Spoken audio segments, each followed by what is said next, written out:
Hey, everybody, welcome back to the Simply ICS Cyber Podcast. I'm Don C. Weber, the cybersecurity guy. Hi, everyone, and I'm Tom Van Norman, the ICS guy.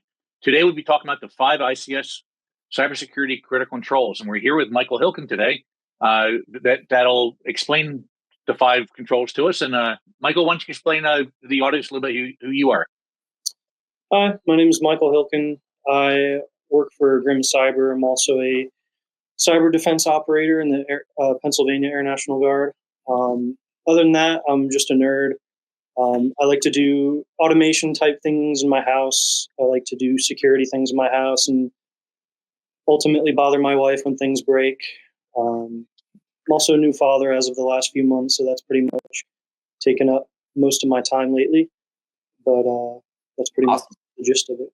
Awesome. Hey, Michael, first of all, thank you for your service. That's awesome that you're giving back. I just want to kind of preface this is that the SANS of 5 ICS critical controls, we're not going to pull it up on the screen. So all of us kind of have it up. If you want to listen along or play along while we're talking about some of these things, go out to the SANS website. We'll have it in the show notes so that you can go download it from there. So, Michael, what is your background? How have you kind of come across these 5 ICS critical controls, and have you been using them? So I sort of fell into ICS security in the Guard, where my cyber defense training really began. It was mostly in IT-focused education. As I found my role at Grim, here most of my duties involve actual configuration, wiring, design of ICS security labs. And that got me really interested. From there, I finished the bachelor's program at SANS, and there I took the grid course, the ICS Incident Response and Defense with Robert Lee.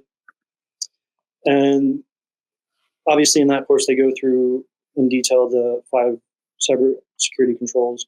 So from a practitioner standpoint, it's for the most part, it's thinking about these controls when we're developing training or labs or that sort of thing. I don't actually work at like a utility or something putting these into practice, but it's mostly a theoretical, how do we convey these controls to our end users in an educational format. Yeah, so whenever I look at it, obviously the first thing is incident response, and we're going to have a whole discussion on digital forensic and incident response when we talk to Kai Thompson in a couple weeks. But so from your aspect, I know I've got a logical kind of thought process when I'm thinking about applying the 5 different critical controls. But when you're thinking about it, when you wanted to emphasize to somebody, kind of the first steps, what would be the key things that you would emphasize to them? Where do you think they should start? It's another framework, right? It's almost another. It's almost like another perspective for a framework. You have your SIS controls, critical controls. You have your NIST cybersecurity framework. In my mind, this is just another way to go about that, but from a more in a more practitioner-friendly, applicable way. I see, the focus of the 5 critical controls is that it's outcome focused. It's also based on, intelligence and cyber threat intel on actual compromises. So these 5 controls are the primary start for a practitioner to begin defending their ICS environment. Maybe everything you see on the SIS critical controls, you won't necessarily find on there. The SIS controls, I'm using as an example, is off the top of my head, there's probably like 200 individual safeguards on that thing, which are fantastic if you have a team that, and the budget to implement that. But the 5 controls is almost like a more bite-sized, tackleable solution for security in an environment. And that's the way I view that. Very good, Michael. So Michael, we talk about the 5 critical controls. And out of those 5s, we have a incident response, we have a defensible architecture, we have network visibility and monitoring, secure remote access, risk-based vulnerability management. Out of them, do you think one of them is more important than the other? That's a good question. I suppose one might argue that it starts at a defensible architecture. That's making sure that your castle walls are up and that you got locks on everything, and that you're sort of able to implement those other controls. On the other hand, one can argue that with the most important, some people talk about the CIA triad and how with ICS and OT, availability is number one, as opposed to IT where it's confidentiality. Well, if availability is your number one priority, then perhaps you could argue that incident response is the most important control, because if you don't have the plan to bring things back up, when, especially approaching from the mindset of inevitable compromise, then you're pretty much screwed. Having that incident response, a plan practiced, perfected in place, I think you can argue that's maybe top of the list. Michael, I couldn't agree with you more. Right. So, as of with anything in life, you have to have a plan. If you don't have a plan, you're gonna fail. To do these things at the last minute, it's very hard to do. Right. So the lights went out, the power went out, something happened to your control system. At that point in time, that's not the time to come up with your incident response plan. But having a defensible architecture, should start right away when you start planning out your network. Now, we all know that these networks have been, in some cases, been around for decades. So you can get additions to the network. You can have other things, and contractors come in, or a different group comes in, install stuff on the network. So defensible architecture, though, I'd have to agree with you that that's probably one of the most important places to start. But now, Tom, Don's going to disagree.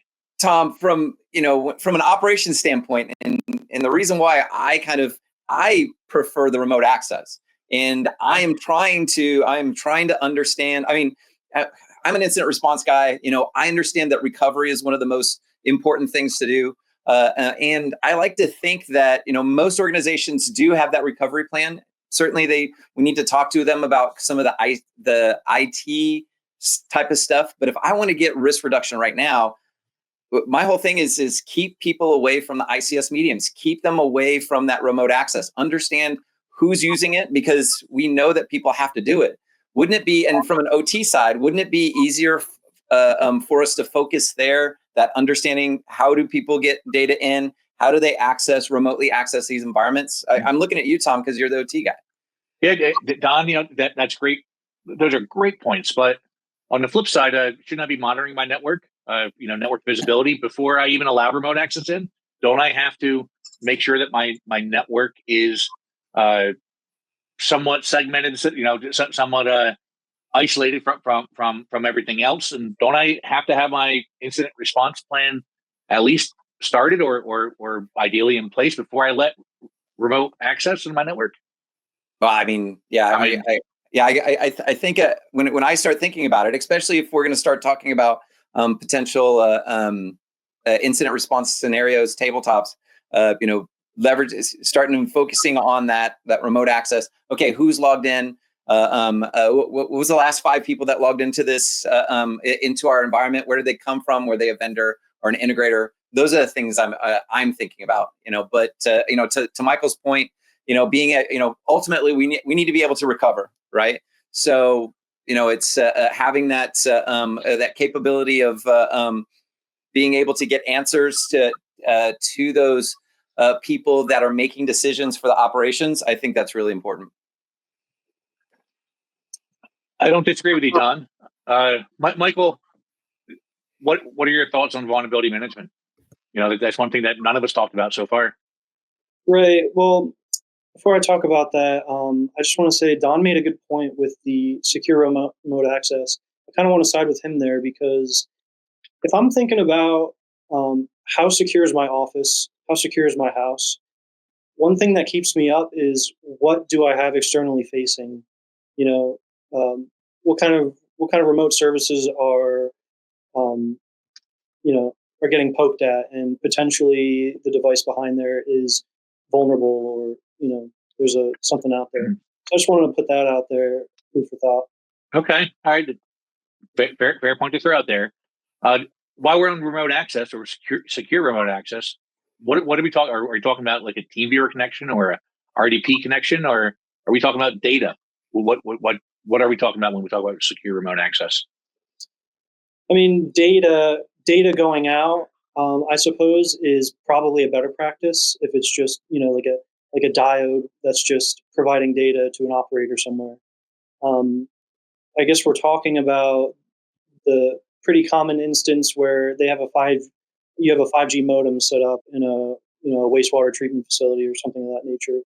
Are the people setting it up? Are they familiar with security? Are they doing the proper things to make sure that that's set up in a secure way? Probably not often.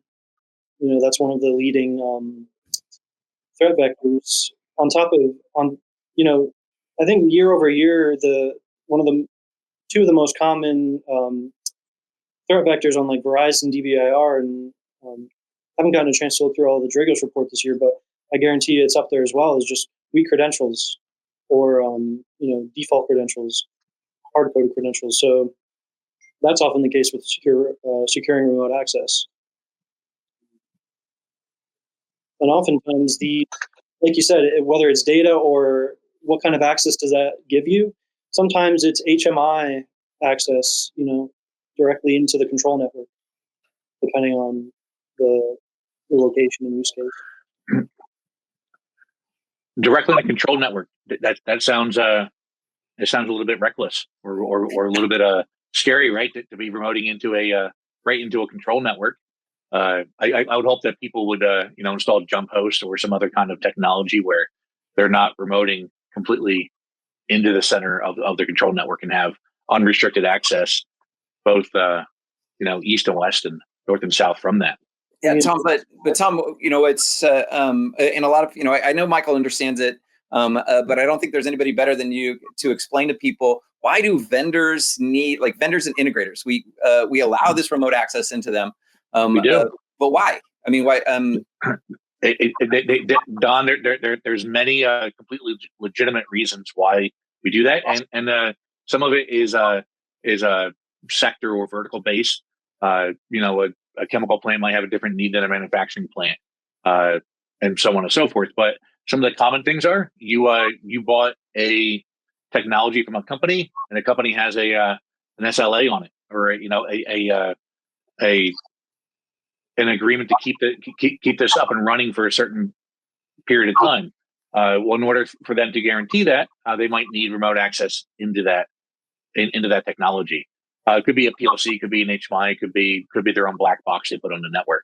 Whatever technology that your company did buy, there must have been a reason behind it. And the remote access part is a common thing. Now, when they do get remote access, I hope that decision to provide that access is funneled up to somebody that can accept that risk. That right. Normally it's not that engineer or that IT person or that the person installing that technology. They should not be accepting that risk. That risk should be funneled up to somebody within the company that can sign off on it. That yes, that is a good idea to do that. Somebody's responsible for that, or at least they're talking to people like myself, Michael, that have that subject matter expert. Hey, Michael, you hit on a key thing. When we're talking about secure remote access, we're talking about defensible architecture. There's a lot of new cloud technologies that are coming into play, and one of the things that I didn't realize at first, but I'm starting to see more and more people talk about is that data diode, and that's to get data out. And if they have to come back in, forcing them through our secure remote access, like Tom was talking about, So what is, can you help people understand what you meant by a data diode? A data diode is usually a device that physically can only transmit traffic in one direction. There's no way to go back through the other way. Um, I'm maybe I'm. This is a way to explain it, but think about a tap, where a tap is sending you traffic out one port, and that's not necessarily a networked port. That's sort of how I think about a data diode. Mhm. And so, yeah, like you said, there's increasingly reasons for this data to be available to people outside of the control environment, and that's one solution. I know there's vendors popping up left and right that provide such services, hardware and software cloud vendors. Yeah, I think this all goes back to, and hopefully people are starting to get this sense of how all of these things play together. Now, Tom talked to you. Tom had asked you a question about vulnerability management. And so when you think about that, now I've got a way of thinking about it. But when you think about that, are we talking about like vulnerabilities like CVEs, managing that, or are we talking about doing vulnerability assessments, security assessments and so forth? What do you think about there? So it's risk-based vulnerability management, right? So you have to answer that question. You have to first assess the risk to your environment, and so it could. I would say it could be both. Is a PLC vulnerability? There's probably tons and tons of old PLCs out there that are completely vulnerable, have tons of 0 days that are unpatched. But is the risk high enough to warrant taking that offline?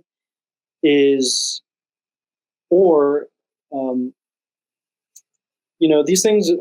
things are just not exposed to the internet all the time, or they're in a completely offline network. So the risk there is not as big as securing remote access or looking at your more externally facing hosts, perhaps HMIs, engineering workstations, these sort of things that might be closer to the edge or closer to the IT layer of the network. So Michael, the for the vulnerability management, you mentioned patching and a lot of really good stuff there. What should people be focusing their patch management efforts on? What part of the network? I can't patch everything. There's thousands of devices that are there. What part should I be focusing on if I can't focus on everything? Like I said, stuff towards the edge of the network, networking devices, routers, switches. Okay.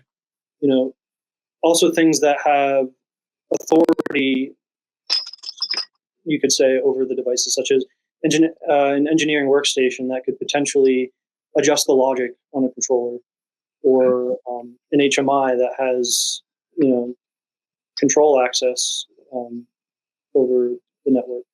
So that's I was when you said that the network devices, that really kind of brought up, and you'd mentioned the Dragos report earlier, and I was talking to our friend Kate, Tom, and one of her things that was highlighted to her is the fact that threat actors had actually taken control of that external router that was allowing access into the control environment, and they pivoted through the actual router itself by exploiting that vulnerability.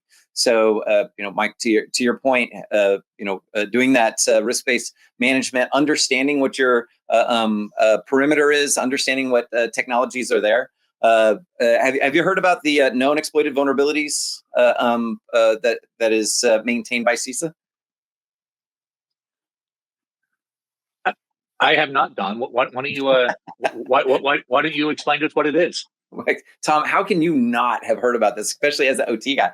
Don, I get all of my information from you, and I guess you didn't tell me until today. All right, so the known exploited vulnerabilities. This is one of the things that we want people to focus on, and getting back to Tom's original point about vulnerability management, what should we be focusing on? And Mike was, you're in my mind, you were accurate, meaning that from the standpoint of addressing all vulnerabilities, it's too difficult. There's too many of them out there. If we focus on everything, we won't be necessarily affecting the vulnerabilities that will actually be used against us. And so that's what, and there's a lot of people have been thinking about this recently. And at CISA, they decided like, hey, we've got these 10,000 vulnerabilities a year. That's unmanageable by people. Let's narrow it down. Let's look at what the threat actors are doing. Let's look at the frameworks that they're leveraging to maintain control and get access, do persistence. And let's focus on those vulnerabilities. In other words, reducing that footprint of what they're known to be using right now. And so that's maintained out on the CISA site. They actually update it periodically. In other words, taking some of the vulnerabilities off of there, adding new ones on. The vulnerability that I was talking about that the Dragos team identified, or that was identified in the Dragos report. It was documented in other areas. That vulnerability was at one point on the CISA known vulnerabilities, exploited vulnerabilities list, and the organizations can use that to understand their perimeters, use a defensible architecture. And at the same time, if you understand what a vulnerability looks like, meaning that we know the vulnerability, we know how to exploit it, we know what that information is on the wire, and we can do monitoring for that type of behavior, whether it's external or whether it's internal. So that's my thoughts on that, Tom. Very good, Don. So we have about 5 minutes left in our in this episode here, and we just happen to have 5 critical controls we're talking about. How about we each take a critical control and we speak high level about it, about your thoughts on it, technology behind it, things like that. And Don, why don't you go first with the incident response? Yeah, so I'll take incident response. Of course, near and dear to my heart. You have to be ready. You have to be prepared. That all starts with talking about this. A lot of the OT side, a lot of the people that are going to be involved in protecting operations, in other words, needing the information to recover, they need to be brought into that conversation. Hey, here's how people might attack us. So just having that conversation, getting those people involved, getting their phone numbers. How do we contact you during an event? That is going to be extremely important starting point. Defensible architecture, Tom. What do you want to say about that? So when I do events for ICS Village, I always get people come up and say, "Where do I start?" And this is one of the things that I start with: the defensible architecture. Right? Make it harder for the bad guy. Make it harder for that person trying to enumerate your network, exploit things on your network. Defensible architecture is not VLANs. Is not other IP subnetting type schemes, which goes into it, but it's much more involved with that, right? It's physically separating some of your networks from your enterprise networks. It's your own firewalls, your own segmentation. A lot of people say, where do I start? Well, the place I start is identifying your crown jewels, identifying what is worth protecting. Of course, you have to have the outside hard. So, it goes into the vulnerability management and remote access and all that stuff. So make sure that your outside perimeter is up to date, is secure. Use a different firewall than what your enterprise team is using. Make sure that your crown jewels are identified and you can segment them. You can put that hard crust around your crown jewels. So, Michael, network visibility monitoring. What do you think? What can you tell us? Yeah, I mean, it's essential. Being able to see and understand what is talking in your network. You have to know what's in your network to defend it. So, and I think a big part of this that might get missed is protocol aware. Now, there are tons of tools out there now that can parse ICS traffic for you. I know Zeek, being a popular IDS NSM tool, has ICS parsers. So, I mean, I can speak from experience. Those provide so much more valuable insight. Instead of just getting your traditional logs, you're seeing. And one of the caveats here is that the ability of these tools to provide you this information has a lot to do with the fact that these protocols are all plain text. So these tools are able to parse that traffic, but adversaries can see that traffic as well for the most part. So that's something to think about and keep in mind. But yeah, ICS visibility, network visibility and monitoring is essential. And that goes, and I think these all play against each other as well. Having a defensible architecture where where you're able to see that, intra-zone traffic of devices talking to each other is essential.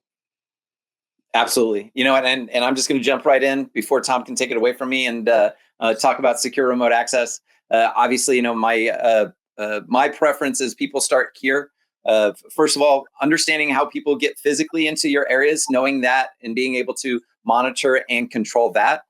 We are already doing that in a lot of organizations, but now because we've allowed these processes, these operational areas to be connected to an Ethernet-based network, that means that you can communicate from network to network, which means that now we can have that remote access and more. Our vendors are already into our networks, understanding how they're doing it, understanding how our own people are gaining access. There's only one way to exploit a vulnerability, and that is to get data onto a wire. So understanding how they're going to remotely access these, secure that, understand how people are getting access into that is going to be the most cost-effective, in my mind, way of securing these environments. Very good, Don. And I'll take the last one about the risk-based vulnerability management. Patching is important. However, as Michael said before, it's really hard to patch everything, and not everything needs to be patched. So I'm going to go back to the crown jewel analysis. I'm going to go back and we mentioned before about the gateways, the network fabric, external parts. Make sure that those are all patched 100% all the time. And then from there, to patch or not to patch, I'm still going to stand on that. It's not the OT guy or the cybersecurity guy's position to patch or not to patch. That is a risk that has to be accepted by somebody within the company that has the authority to accept that risk. You can't patch everything. Sometimes processes don't go down for years at a time. You go into some chemical processes, some other processes, and the maintenance downtime could be years in between each other. So while you're waiting to install that one patch, there could be 3 more before you patch again. So patching cycles are slow. Figure out what is absolutely needed. Make sure you have a defensible architecture, network segmentation, have a plan for incident response, monitor your network with a passive active network monitoring solutions. Make sure that secure remote access is in place. You use a multi-factor authentication when possible. Use things such as jump host where possible. And then, you get in a vulnerability management patch the things that you deem at a high risk. Yeah, Tom, I think that's the biggest, from a patching standpoint, I think that's one of the bigger misconceptions out there from a cybersecurity standpoint is, yes, we won't be able to patch. And we're asking people to be smarter. We're asking them to think about different ways of doing it, keeping them away from the mediums, thinking about different workarounds that will actually make it more difficult or impossible to exploit those known vulnerabilities. So, Michael, any last minute thoughts for anybody that's thinking about this, about the 5 ICS cybersecurity critical controls? I would say read the paper. There's a white paper on it, which is pretty good. pretty short read. So after they watch our podcast, read the paper. Yes. But yeah, think about it based on this. These controls were created based on real compromise intelligence. So these are the 5 most important things that the authors of the 5 critical controls decided would be applicable to ICS/OT environments. I'd say approach it from that lens, and it's easier to understand. Tom, anything else? Any last minute thoughts, buddy? I do not have any more thoughts to contribute to this. I got a lot of thoughts, Don, but they're going to come out on our next episode. But, yeah, awesome. Well, once again, so Michael, thank you for joining us and talking about this. In my mind, one of the most important topics, just because we need to get this information out there to people that are going to be moving into this industry, the people that are actually implementers out there. It's designed to help them. So help us thanks for helping us get this information, these details out there for them. Absolutely. Thank you for having me. Yeah. All right. Thank you. Take care, everybody.